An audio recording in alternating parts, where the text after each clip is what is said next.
Hi, and welcome to Transparent with Tina. I am Tina Marx, your host.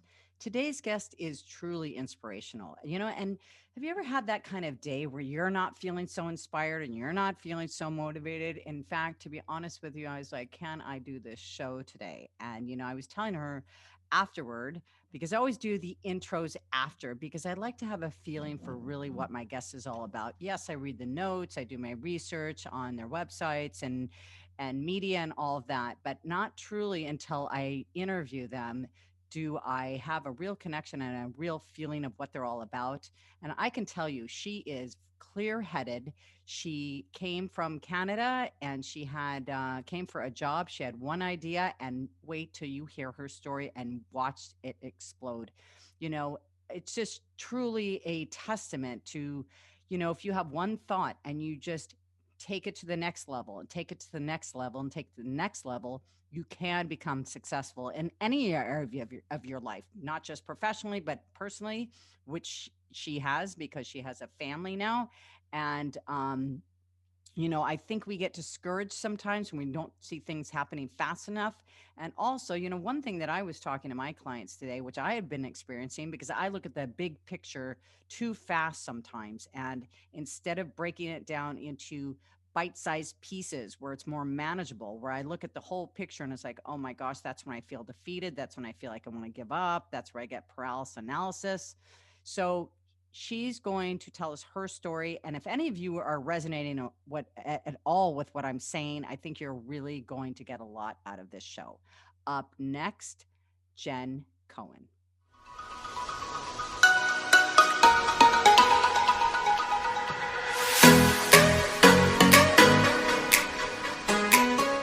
Welcome, Jen Cohen. So glad you're here.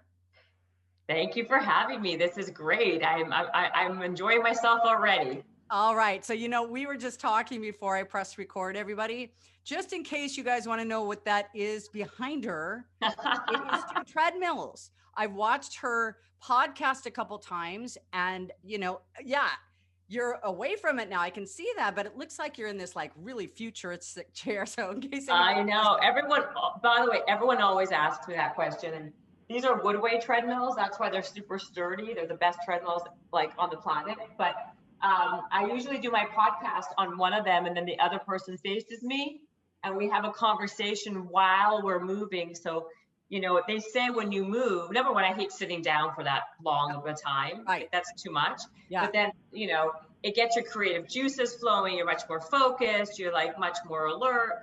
So I kind of try to like mix it up a little bit and not do, kind of what everybody else is doing. So voila. No, I like that, and I have a stand-up desk. I've yet to use it, but it also is a little bit of a distraction. So it's not like, okay, questions on you or, back and forth. Yes, It's just like a conversation, which is what we're going to have today. So it is. It's like a conversation, but you do have to kind of make sure you're not going to like step wrong or else there'll be trouble. yeah, exactly. You have to have good Yeah, insurance. so exactly. Somebody that would be, has that ever happened to you actually? Does anybody No, I mean, on the treadmill while you're interviewing them? I've had people like trip, but we don't go that fast. They're not going so fast where it's a problem. Like people are going typically like, It's 2 miles an hour, keeping it moving without like stress. Yeah. Okay. We're not like sprinting. Yeah. Or going backwards. Or going backwards. Jen, right. you're from Canada originally. Yeah, I am. What part of Canada? I was Winnipeg. I grew up in Winnipeg, and then actually I was born in Ottawa. I grew up in Winnipeg, and then I lived in Toronto for like many, many years. And I have a friend that's there right now. That they're on complete lockdown. Right oh, now. I mean, complete. They have a curfew. Yeah, my family it's still lives for there. Emergencies only. You can only go out. Yes, you probably know. So when did you come to the States? Oh my gosh, like 20 years ago. Okay. Yeah, like a long, long time ago. I'm aging myself, but a long, long time ago. And what brought you here? And well, number one, I mean, I got a job offer. That's how I ended up in LA. I always wanted to live in California, though. That was like a thing that I always wanted to do. If you live in Canada, where I came from, it was minus 40, like negative 40. And it was just really, really brutal. So thinking of living in California was like such a pie in the sky dream for me because the sunshine and palm trees and you know, I kind of always knew I wanted to be here.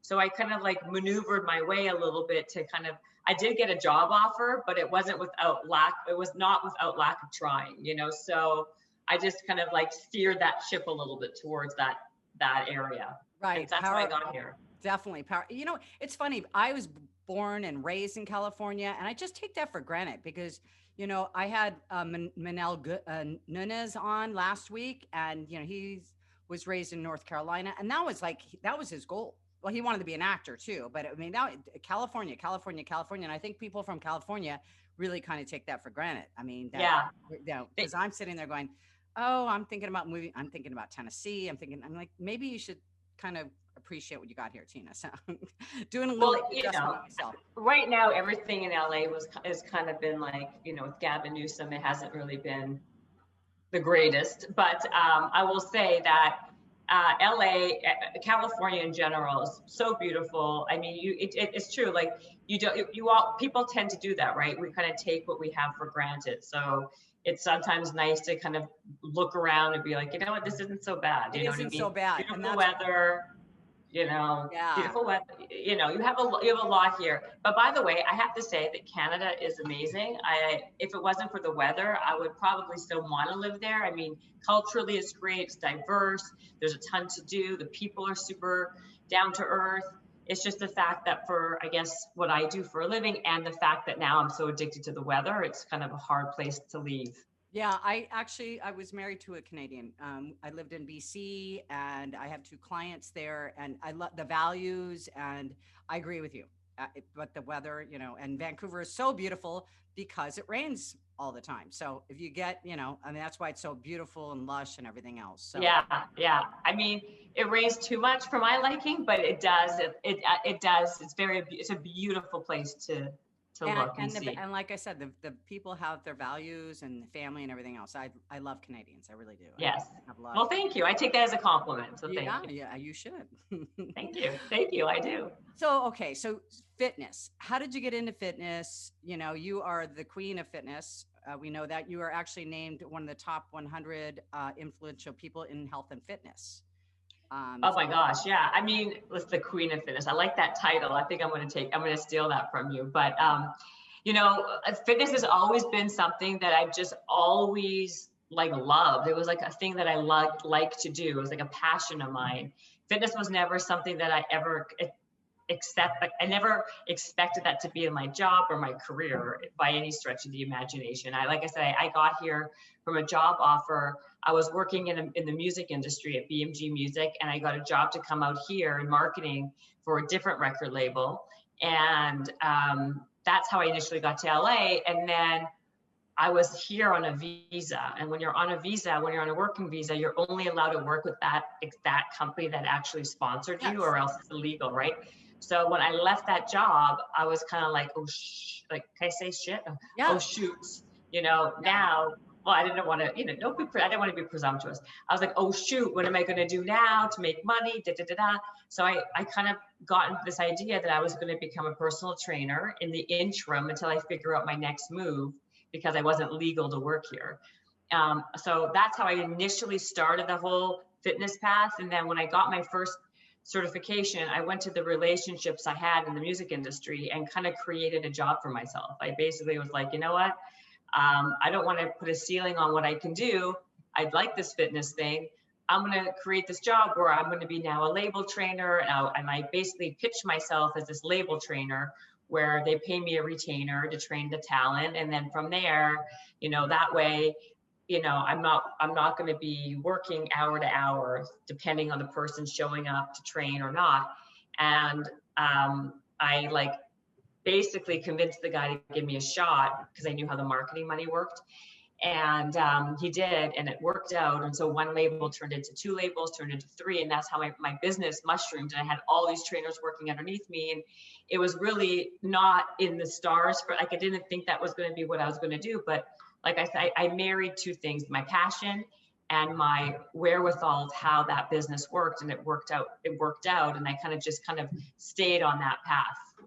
That's interesting. Can I ask what record label? Because I worked for Capitol for a couple of years in the 80s. Oh yeah, no, it was I got out here. I was working for Immortal Records, which is part of the Sony label. It was part of the Sony. Okay. Immortal was a guy named Happy Walters owned it, and it was called Immortal, and it was like super hip and cool, and we had these great offices in Santa Monica. It was amazing, and but I know a lot of people at Capitol. I remember. Do you remember Liz Heller? Did she work there, or her husband? I think We're talking.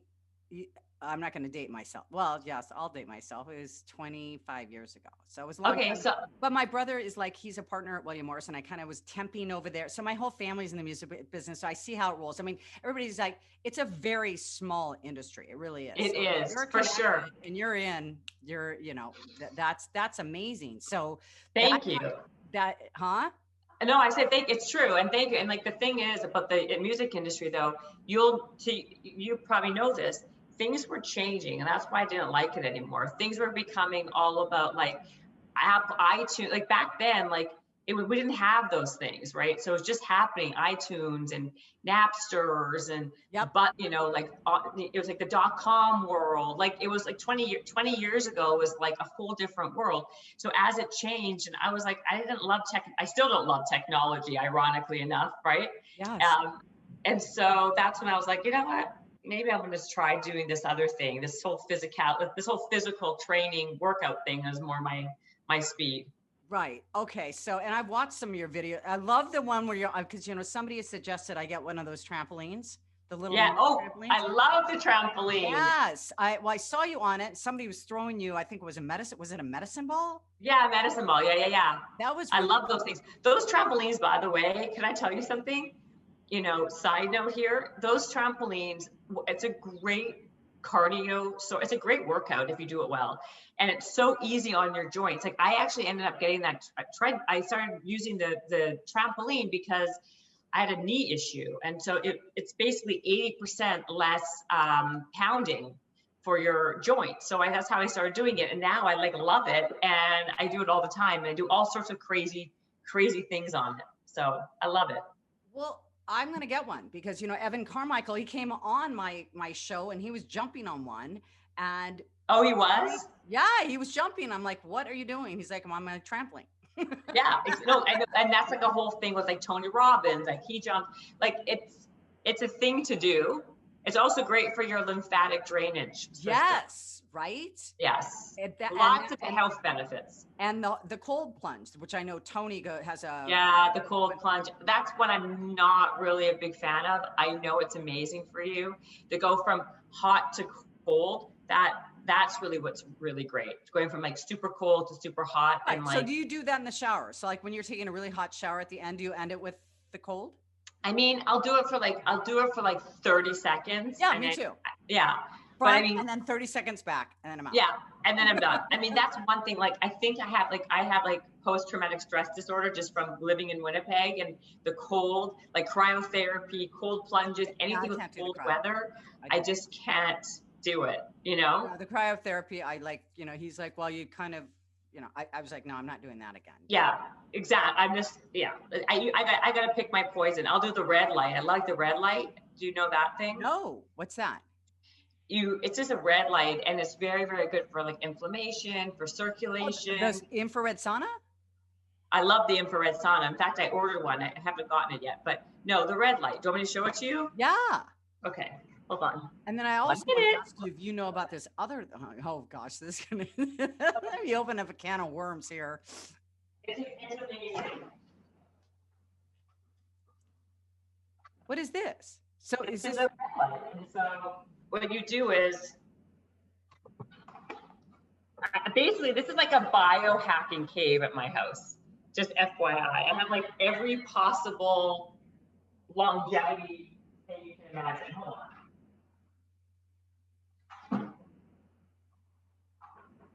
This is not called Livestream, is it? No, it's called, this one's BioLite. But have you heard of Livestream? No. Okay. Somebody just told me. I haven't. But it's like this. I don't know. Hold on. Okay. So what does it do? Well, red. This is what I do for your face. I put my face on here for 10 minutes like this. Yeah.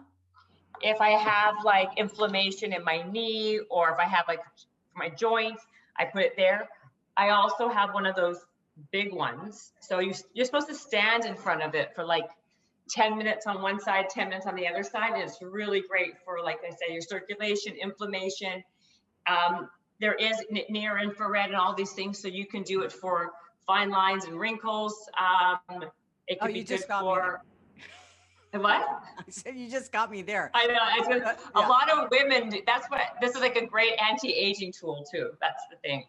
And so does it help your internal organs? So like there's something inflamed, let's say in your gut area, does that help there too? They say, yeah, they say it helps with inflammation. They say it helps with there's every kind of modality it kind of helps with. Okay, it goes deep into your cells. Right. But look at it. It's called BioLite, and go to the website, and it's medical grade. So I'll tell you what, will you text this to me after just to make sure? absolutely. Okay. Yeah, BioLite. Yeah, So I'm going to send it to you. Actually, yes. Jen, do you also do nutritional coaching along with your fitness coaching? I don't really, to be honest with you, I don't really do that much coaching anymore. I've been really busy with just my podcast, Habits and Hustle, but I also started a new venture where I'm basically creating startups, health and fitness startups. Okay, so that was my next question. And athletes. Right. And we're creating brands around people who haven't yet monetized on their health and fitness, and we're creating lifestyle brands around them. And we just launched with Ryan Lochte, the swimmer, and we're doing this great thing. It's called Locked In Training, and he's doing these live workouts every week where you get to work out. He's training for the Olympics coming up in June. And so right now, as he's getting ready and training for the Olympics, you as a person, as an individual, as a onlooker, can now work out with him and do the routines as he's working out in real time. So it's like live workouts with him, and it's super cool, and people really like it. So I'm basically doing, that's my first one. We're rolling out all these different programs, different people, and it's great. And so between that, and I do a lot of different strategy partnerships with different brands. And that's basically, yeah. So we're getting a little ahead of it because I mean, I know we don't only have a certain amount of time because I know you're a brand strategist. I would just want to stay with this for a minute. So it's called, sure. It's called Suprema Fitness, right? Yeah. Which is what you're talking about. That's mine. And I basically, it's a joint venture between me and another company called MDO Holdings. And we created together this idea of basically creating these like health and wellness startups under different people like Ryan or anything that kind of has legs in the health and wellness space. Okay. To start at like basically taking it from concept to an execution. So if somebody wanted to submit themselves, how would they do that? Well, I mean, it depends. Like, I mean, we're looking, they can, that 100%, like what we are looking for people who are super, who have like a brand around them already, but needs to be, it needs kind of like legs to kind of be executed well. So like Ryan is a really well-known name in the athlete space. So he's not an example of that, but I'm willing to look at anybody that I feel who has a really good idea and a concept, who has already developed a very good, strong community. A lot of these micro influencers are a great example, who have like a really strong engagement in micro community. Okay. And they need assistance in taking it to the next level. So what we would provide are like the back end. We would help them with all the back end, the marketing, the digital campaigns, the building of it. It depends on what exactly it is, but it really is person specific to what they have going on. Right, exactly. Okay, which leads me into now your other company, which you are a brand strategist. I mean, like the names on here. Okay, let me see. Weight Watchers, the Kind Bar, Lowe's hotels, I can't see behind my computer. Muscle Milk. I mean, just to name No, a but yeah, few. but those are all, that's not all one time right now. You know what I mean? That's over No, many years, I my know, dear but Tina. it doesn't matter if it's all at one time. Okay, Yeah. you started off with that, then you went from there, then you're doing this, then you're doing that, then you have your podcast. I mean, you've got. I want to get you like, how do you do this all? Well, Do you thank you. have I like, mean, listen, I think everything happens in it's an evolution, right? So I started doing one thing, right? My fitness stuff. And everything is kind of a stepping block, right? So from that I started doing a lot of spokesperson work for different brands that were very like-minded, right? So I did work with Nikes and stuff like that as a spokesperson. Then I got my first book deal called No Gym Required. And then when I had that, I thought, okay, I'm going to create a shoe to go along with the book that was a weighted shoe. So you're working out instead of, while you're moving and going about your day. So things kind of wait, took, you created a shoe? yeah, Like that was you my first actually put project. the That was my first project. and you know what? You are way too humble because you're honestly, not many people blow me away, but you're kind of just throwing, oh, and yeah, I understand the evolution Well, part, but you're like, hey, yeah, oh yeah, because I was working with them and then I made a shoe.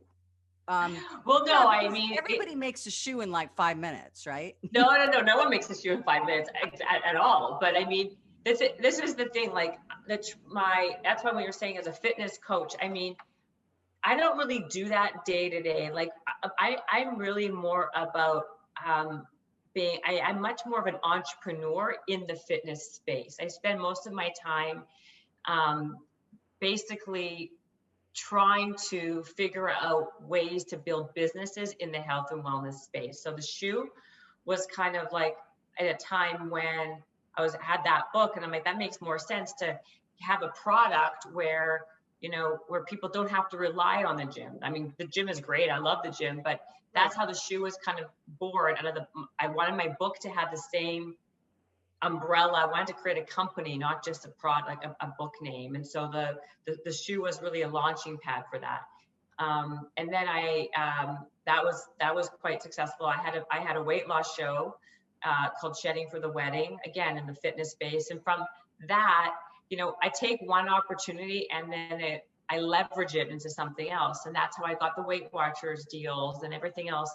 And then I wrote Strong as the New Skinny. And when I had my baby, my second baby, I was part of a group of people that created an app called Hot Five, and we Yes. sold that to Weight Yes. Watchers. So this is over many years. I did a bunch of these things, and so it's kind of like an evolution. So things kind of just morphed into much more of went from fitness to performance to entrepreneur. I mean, it's all within the same world. Genre. It's all in the same genre. Yeah. It just, you kind of followed the flow. I Follow kind of the like flow. push the flow. Yeah, Yeah. you said that actually. You say that, you actually pushed your way into this. But I don't know. I'm feeling like this, I'm not saying there's not a lot of hard work behind what you did. Absolutely. But you also followed your intuition, one thing to the next. I mean, what would you say to somebody that started something, okay?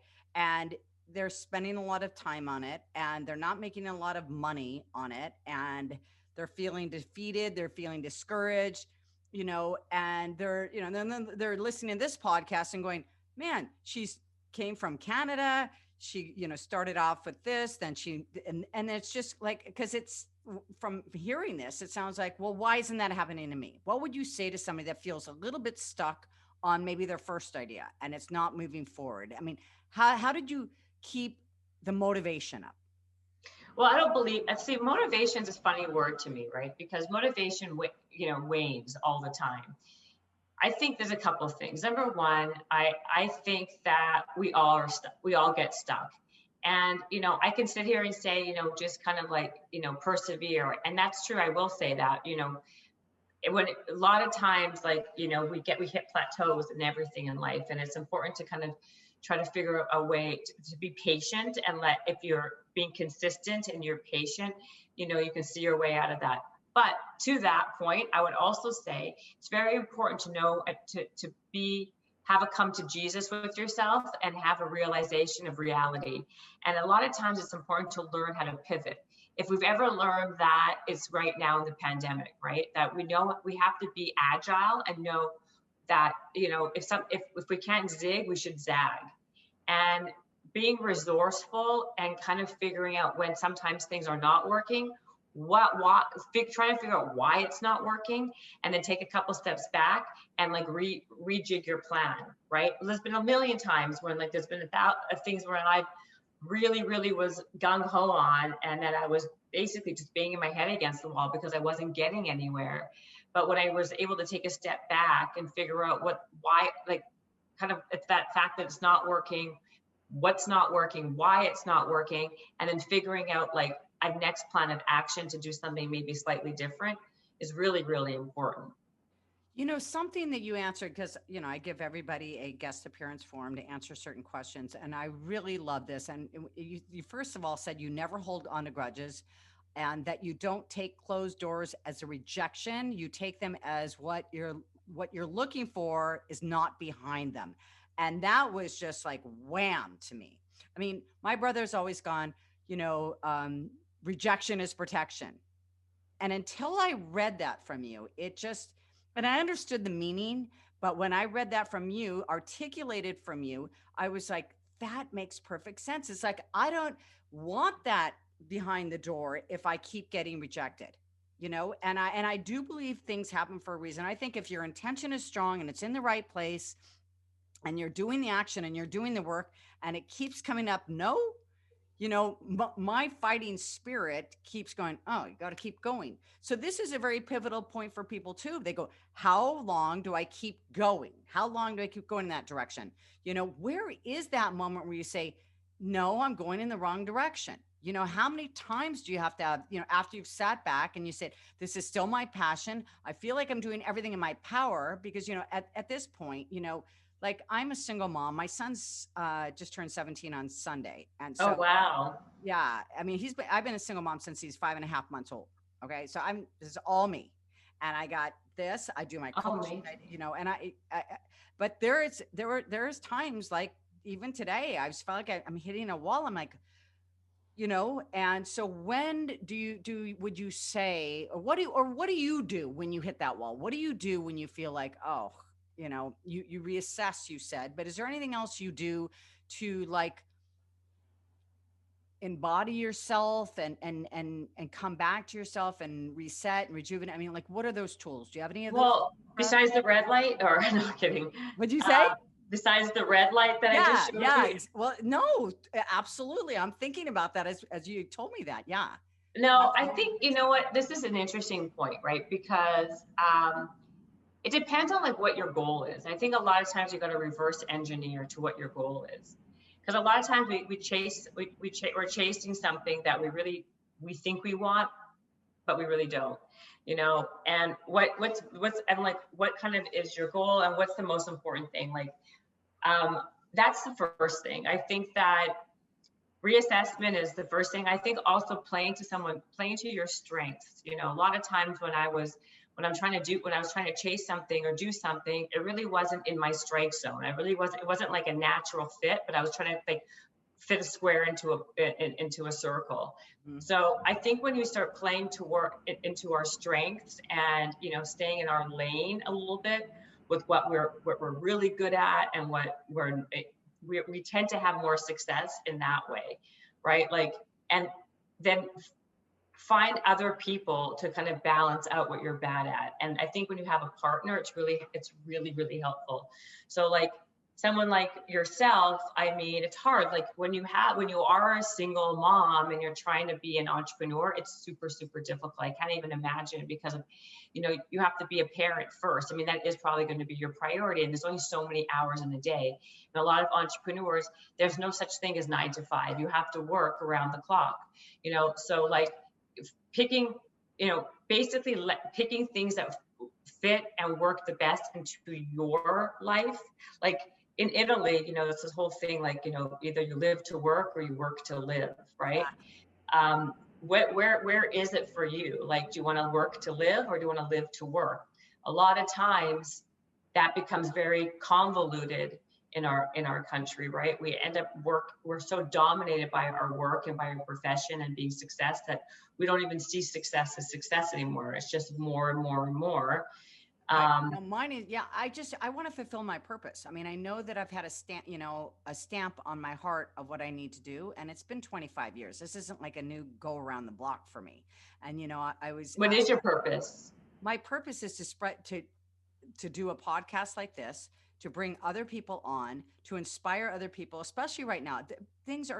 People feel so hopeless. I mean, I think there's such a disparity between people that are not making money or people that are making money. And I want people to know that, there is a lot of trial and tribulation to get to the point that you've gotten to. Okay. And I want people to listen to this so they can understand and resonate, hopefully, with one of my guests and go, man, I really resonate with that, and maybe I wasn't doing this right or doing that right. It's like a little bit of a roadmap for people to fulfill their dreams. Also, to get inspired of if they don't have a purpose. Maybe they're watching one of these shows and I didn't think about maybe doing what Jen's doing. I didn't think about doing what so-and-so was doing. So it's really to inspire people because, I write about it in my first book. I mean, I was scared most of my life. I had a really scary dad. I mean, nothing was ever good enough. And, all I really wanted to do was the first part of my life was to disappear. And, I found metaphysics. I got my master's in it and I started applying the principles. And then, I started a relationship with God and, everything started shifting because I didn't feel so alone and afraid anymore. And so that's really, I've gone from that side from like writing in my journal when I was 15 years old that I didn't want to live anymore to the point I am now, so if I can do it, anybody can do it. And let me tell you something. I was raised in affluence. I mean, I say this all the time. It's like, I'm not going to sit there and say I was raised with nothing and that's why I fought all the way. I mean, so people that think, oh, I didn't get a good break in a family and wasn't raised with the best schools and all that. I was, okay. It didn't make me any less afraid or alone or insecure. Okay. Because when you have that message to you when you're younger, it's really hard to knock it out of your head. I mean, I read in your appearance form that you had to fight every step of the way. Me too. And I want to encourage others to do the same. So it doesn't matter what walk of life that you came from. I just want to inspire because you know what? That is no way to live. We all go through the ebb and the flows, the ups and the downs. But you know what? I just want to be an inspiration and bring other guests on as inspirations that are willing to tell their stories so they can watch this and go, man, I got a chance.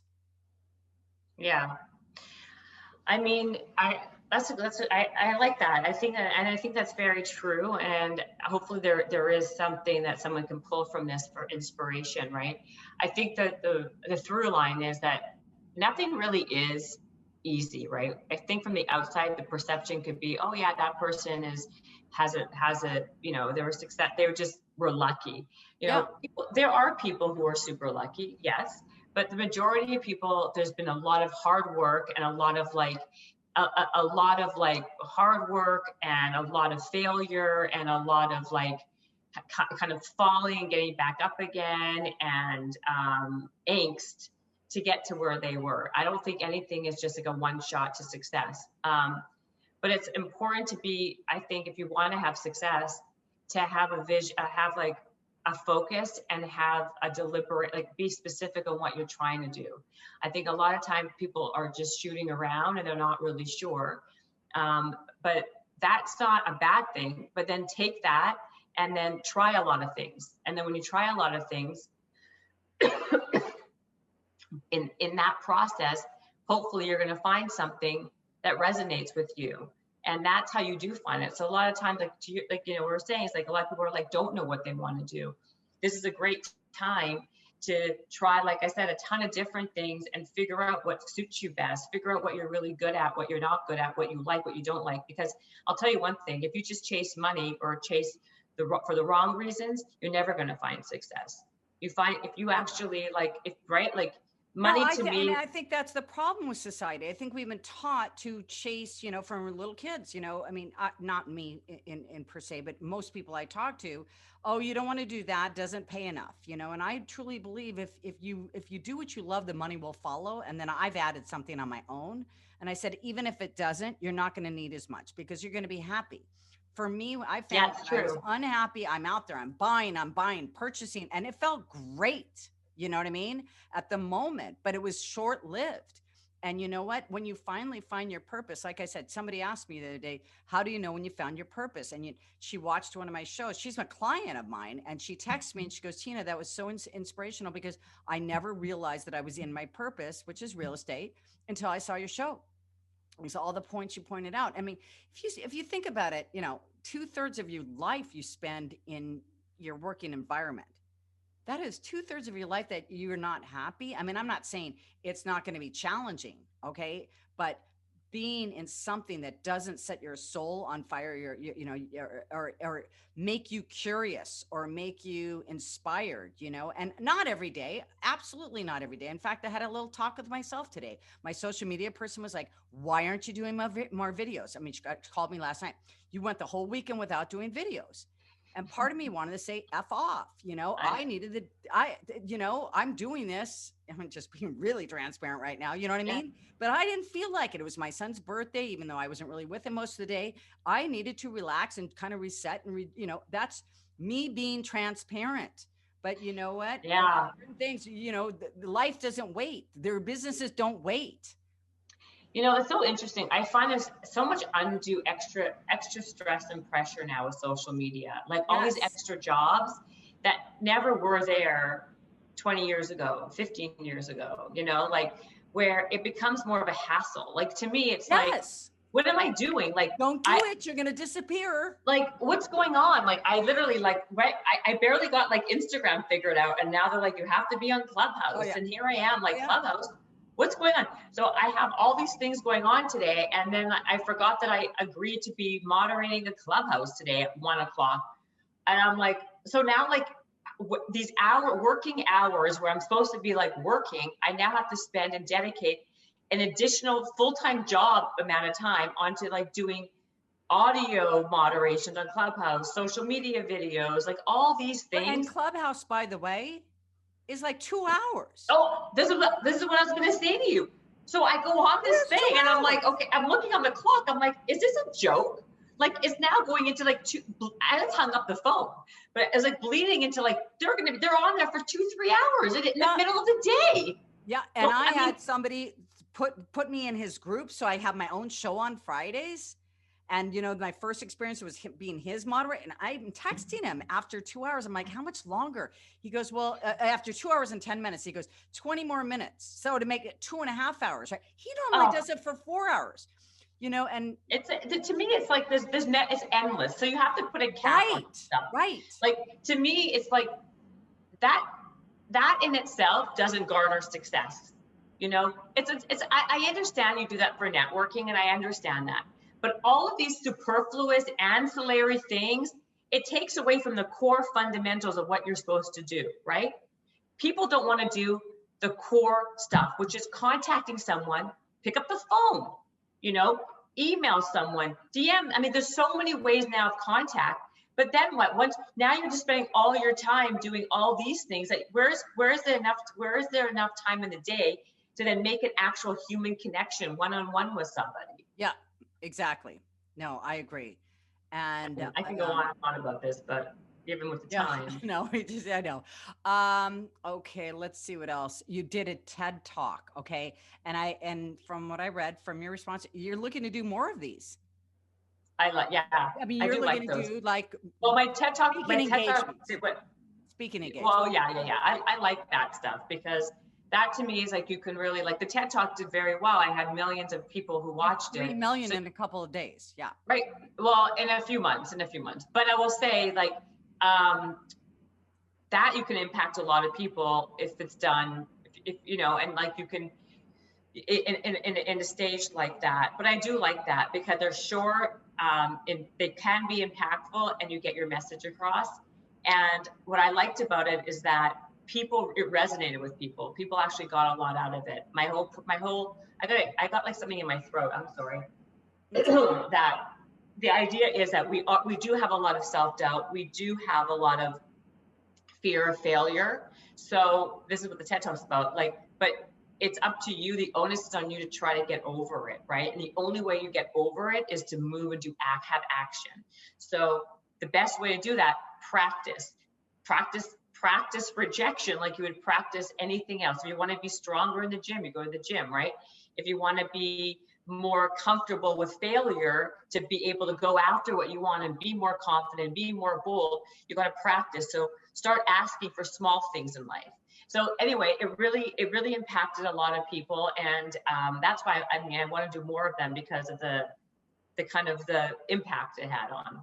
Yeah, exactly. And I was just telling a client today, it's like, I think really what you need to do, and I know this sounds like not great, but if you can be a little bit uncomfortable every day, I think you're going to make major strides, because, I'm so used to feeling comfortable, and me too. I mean, I every ounce of me like goes against it. Well, I don't want to do this. I want to be comfortable. You know what I mean? And it's like, but I also notice, if I face one fear, even if it's a tiny little fear, like I don't want to call that person and disappoint them or whatever. If I face one fear a day, it's like, okay, so hustles and habits. That's the last thing, because I know you've got to go, and our habit and hustle. Habits and hustle, hustles and habit. No, habits and hustle. Habits and hustles. Okay. So it's funny. That's how this whole thing played out, because I've got my notes, but habits and hustle.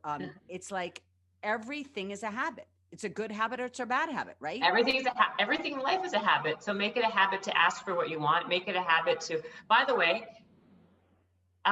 doing that TED Talk was my fear. I didn't want to do it. Yeah. Because I'm scared of public speaking.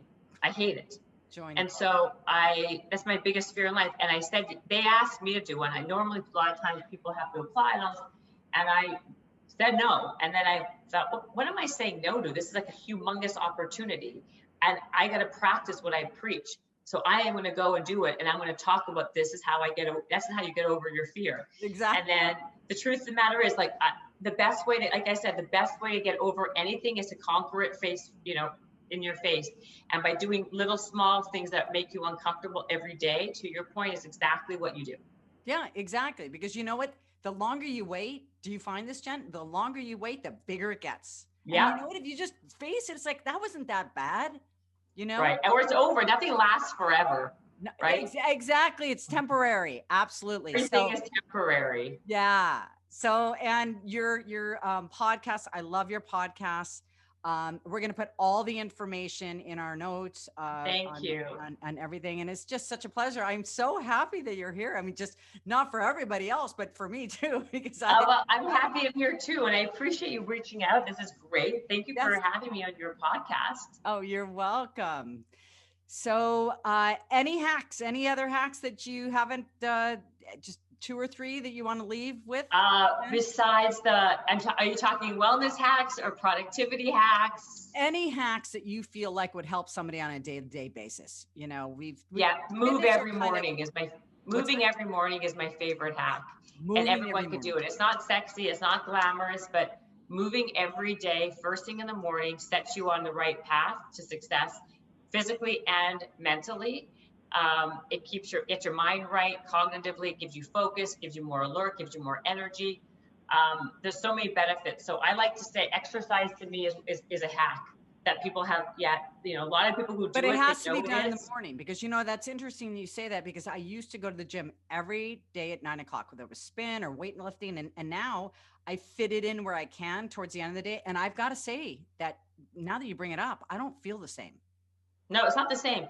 You need that. I think that working out in the morning sets your mind in a different way to kind of like basically keep you on point, and you have much more energy during the day because of it. And it sets your day off right. You do something for yourself first. That's good for you. Yeah. It changes what you eat during the day, what all the different choices that you make. It changes those choices to be more positive. Totally. And and you have more energy. So, and also you don't want to have that thing that's always like weight, your weight, like it's daunting. I have to work out at the end of the day. That's exactly the reason I always used to do it in the morning. And it's like, I've been off tracks since the gym. Okay. So you know what? I'm implementing it tomorrow morning. How Good. long? How long? Just I minimum. say minimum. I say if they can move, people move for 20 minutes minimum. I mean, right now, even if it's something as walking around your neighborhood, doing some basic push-ups and basic squats, some kind of movement. Right now, online, you have a bazillion free workouts you can do on YouTube, on Instagram. Find whatever you like.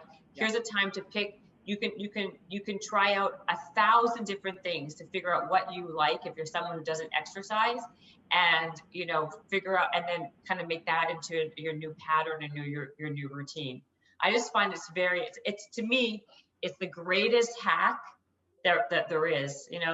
Yeah, things are like the red light's great, cold plunges are great, all these things are great, but the one thing that's right within us to do, that's basically free, we don't want to do, that gives us so much more health, like the most benefits, both spiritual, mentally, emotionally, physically. Exactly. Okay. My little elephant that's holding my cord into my computer that's keeping it charged is telling me that my battery's running low. Okay, Just being that's good. transparent. I don't want to cut us off. So, anyway, Jen, such a pleasure having you on. Thank you so much for all your wisdom and your time, especially. And I know that everybody's gotten a lot out of this. Thank you all for listening once again and viewing, because we're on YouTube too. If you haven't subscribed, my YouTube channel is Tina Marks TV. And of course, my podcast is Transparent with Tina. Thank you, Jen. And I look forward to having more conversations with you. Thank you so much. And be sure to check out Jen's podcast, Habits and Hustle. Thank God I got that right this time. It only took me a few times. And also check her out on Instagram. Her handle is the Jen Cohen. We'll see you next week.